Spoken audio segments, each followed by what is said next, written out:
From our 7 Tasmania studios, your nightly news with Peter Murphy begins now.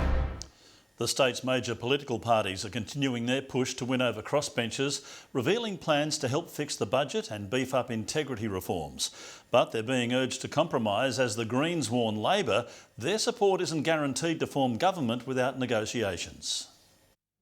Tasmania's troubled finances loom large over the new Treasurer, but Eric Abetz is confident he's up to the task. What I will do is look at these things in some considerable detail, consult with colleagues across the chamber and see what we can do. Announcing an ongoing joint budget panel to fix the bleak balance sheets will kick off soon. We will need to bring together the Parliament to ensure that we can get the right budget framework. We want to see stability and real commitment to what Tasmanians want. A small step in the right direction, according to some. It's a recognition that there is actually an issue to be addressed by this budget panel, that we are in crisis and that we need to use all the levers available. We would be expecting at minimum for there to be a cross-party, both chamber parliamentary committee to look at the budget repair for the long term. Labor's sceptical, critical of the Liberals' track record.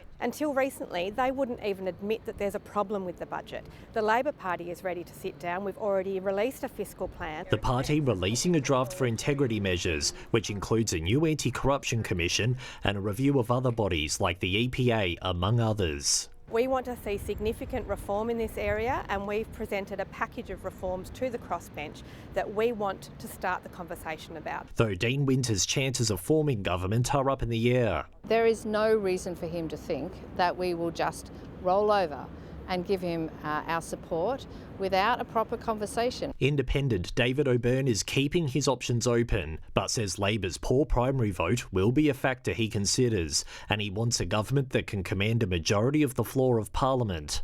While Craig Garland has confirmed he's reopening the door to the Liberals, with neither of the two major parties securing additional support yet, just who will come out on top remains unclear.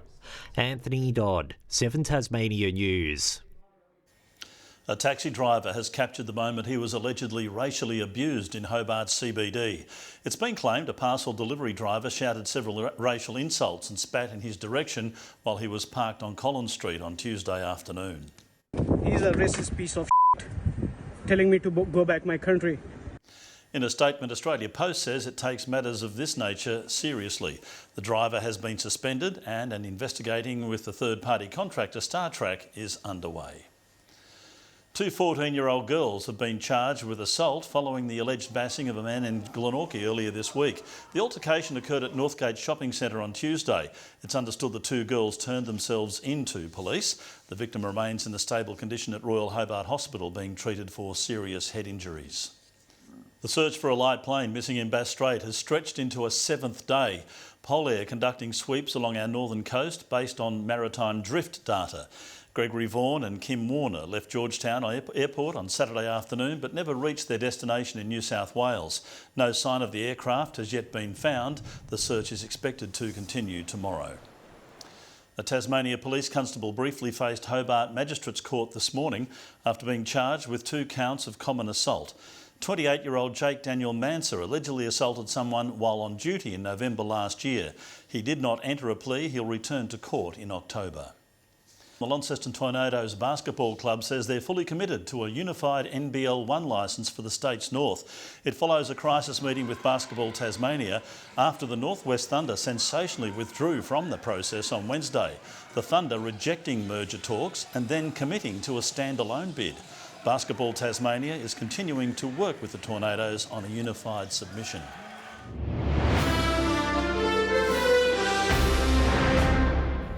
An investigation is underway into a house fire that broke out in Youngtown this morning. Emergency services were called to Chestnut Road just before 8. Fire crews quickly extinguishing the blaze. One person was taken to Launceston General Hospital with what are believed to be minor burns. At this stage, the cause of the fire is not known. The TFS and police remained at the scene for most of the day.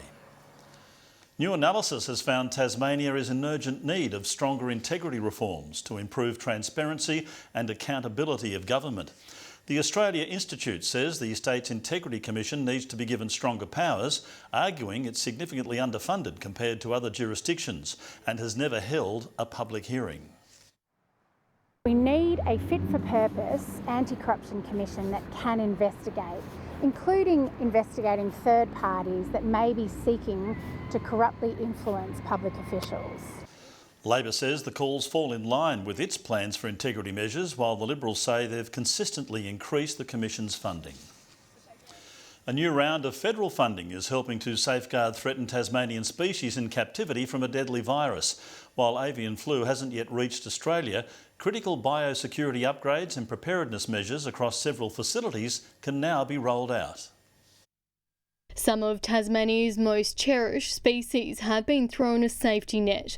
$48,000 from the federal government will protect captive, threatened animals from avian flu. The bird flu strain 5, the H5, we know is not in Australia. We're the only continent that is free from this strain of bird flu. But the threat is real. We don't know when it's likely, but we do know it's gone around the world by migratory birds, and it's in the Antarctic now, and the Antarctic's on our doorstep.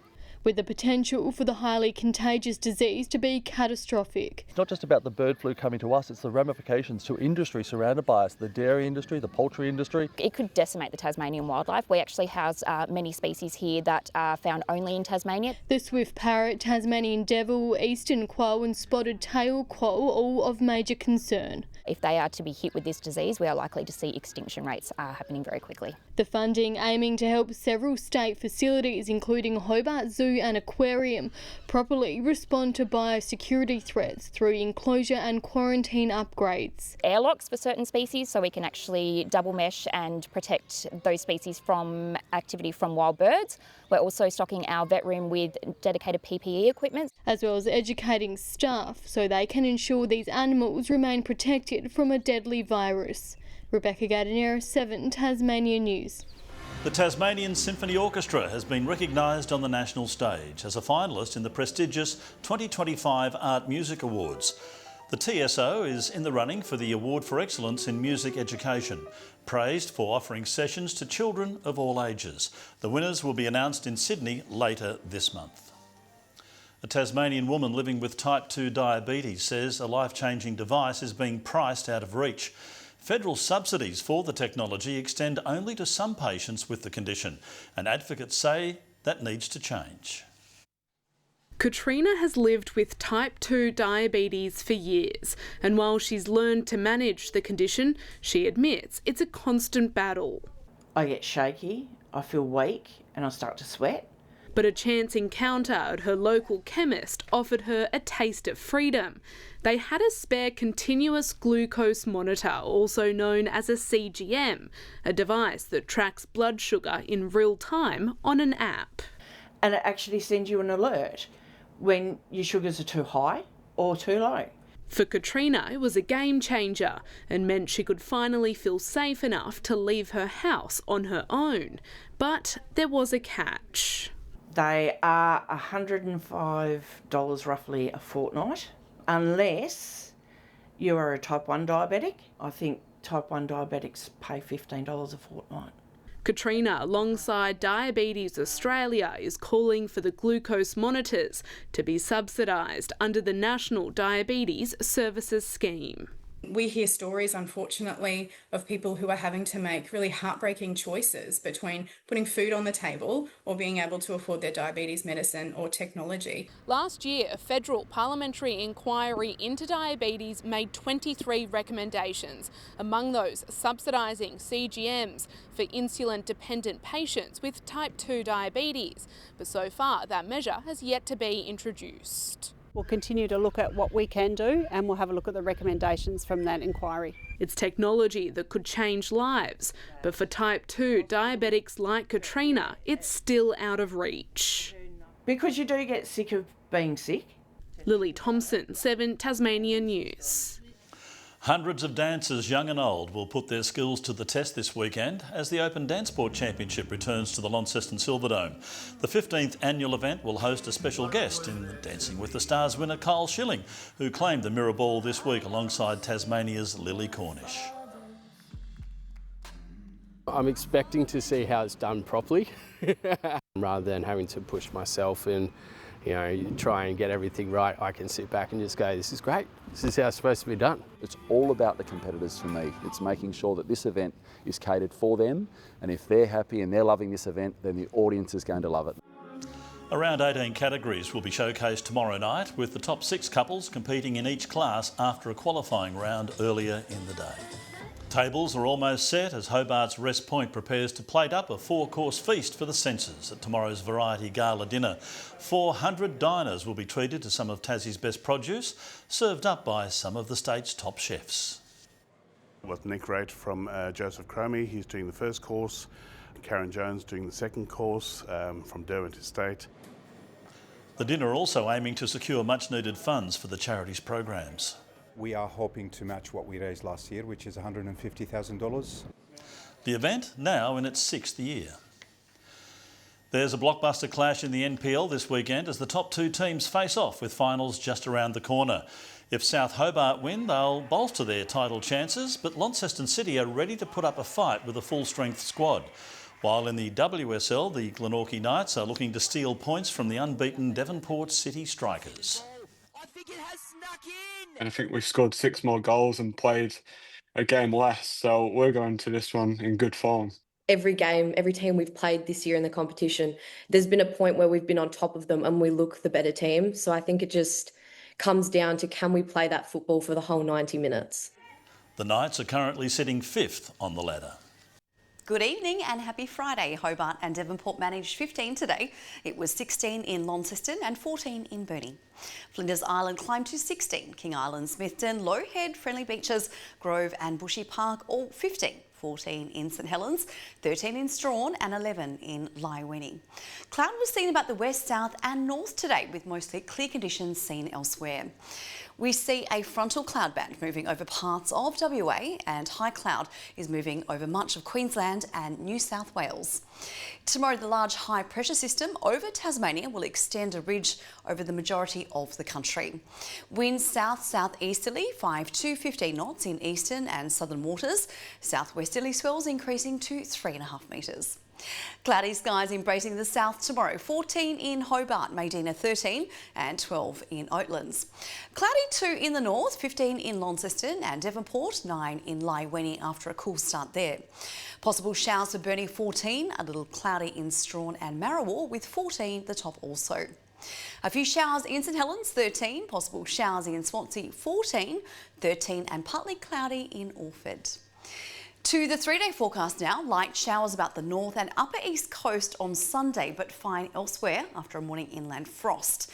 Another icy morning on Monday as light showers continue about the north. And on Tuesday, light showers will persist in the north, increasing and extending to the west by around noon, then to most remaining districts later. Here's how Saturday is shaping up across the country tomorrow. Cloud clearing in Melbourne 17, heavy falls expected in Perth 19, but a fine and sunny 33 degrees in Darwin. Hobart, mostly cloudy, 9 degrees. It's clear in Launceston and Devonport with 8. That's all from me this week. Murph, don't work too hard over the weekend. What? Am I on? I haven't looked at the roster. I better turn up then. Thanks, Kyra. I know you're in a hurry to get home to watch the Cats. Well, that's all our news for Friday night. We'll have updates later in the evening. Got a great weekend ahead. I hope you enjoy it. Good night.